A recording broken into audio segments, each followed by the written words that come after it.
Welcome to the Great Basin Fire Potential Briefing for Wednesday, September 30th. Over the next couple of days, we will have some breezy winds over parts of Utah into southeast Idaho and Wyoming.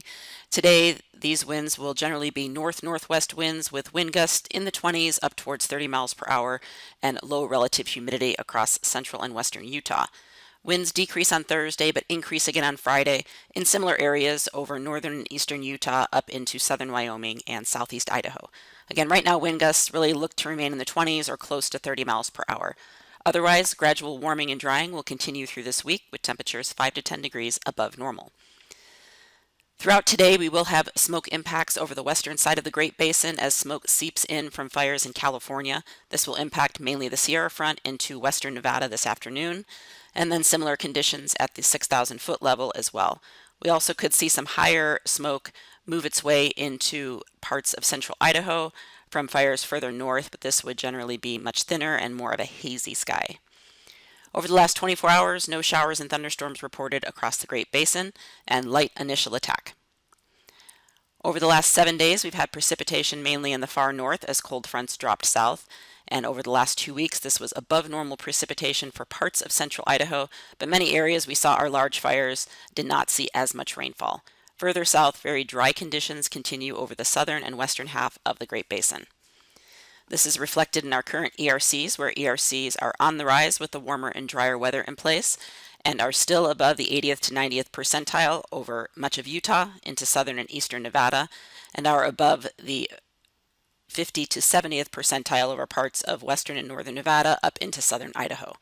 We have had ERCs drop a little bit more significantly where we saw some colder temperatures and moisture in central Idaho, but again, these will be on the rise over the next several days to the next week as warmer and drier weather takes hold.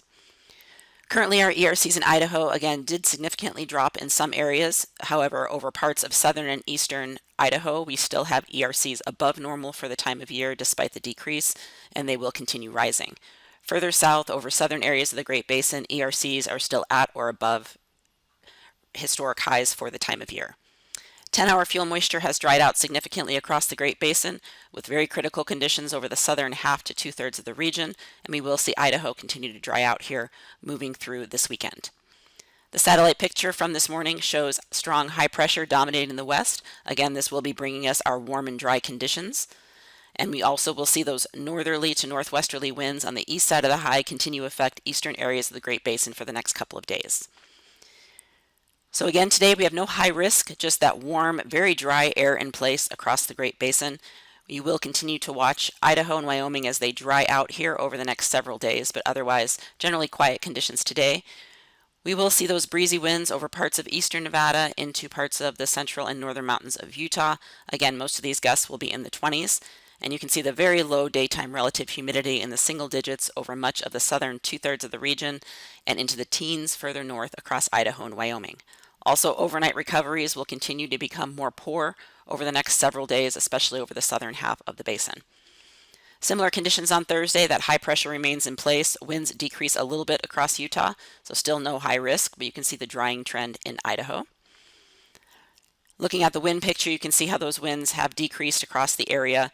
Still some gusts in the teens or low 20s in Utah and Idaho. Otherwise, relative humidity very similar, very dry across Nevada, Utah, and the Arizona Strip, and into the teens across Idaho and Wyoming. On Friday, still high pressure dominates, is pushed a little bit further south, so we will see those return to a little bit more breezy northwest to north winds over the eastern half of the region. Still no high risk. Again, those winds generally in the 20s to around 30 miles per hour. And you can see where those gusty winds will be on Friday, mainly over central and northern Utah, but also back into parts of southern Idaho.